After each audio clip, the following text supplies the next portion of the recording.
L'avion de transport militaire Fama, longtemps resté bloqué à l'usine en Espagne, vient enfin d'atterrir à l'aéroport international Bamako-Sénou. C'est mardi 31 mai 2022 aux environs de 19h45.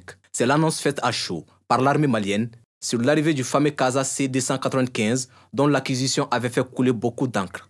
En août dernier, cet avion de transport militaire acquis sur fonds propres du Mali avait été bloqué en Espagne par faute de transpondeur, un appareil dont les États-Unis avaient refusé de délivrer la licence. Le transpondeur est un équipement embarqué indispensable pour tout avion. Cet appareil permet au radar secondaire des stations de contrôle du trafic aérien au sol de déterminer la position de l'avion. Il donne également l'information sur sa position aux autres avions se trouvant à proximité. Officiellement, cette sanction des États-Unis avait été prise après un soupçon de recrutement d'enfants soldats par certains groupes armés au Mali.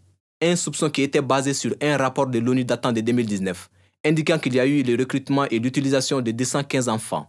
Les investigations d'alors avaient démontré que c'était des mouvements armés qui utilisaient les enfants soldats dans leurs rangs et non l'armée malienne. Abdoulaye Diop avait ainsi effectué un séjour de 5 jours aux États-Unis, un séjour pendant lequel il avait sollicité l'appui de personnalités américaines pour la levée du blocus en vue de permettre la livraison de l'aéronef. 10 mois plus tard, les États-Unis lâchent du lest. L'avion militaire de transport tactique est donc arrivé à Bamako.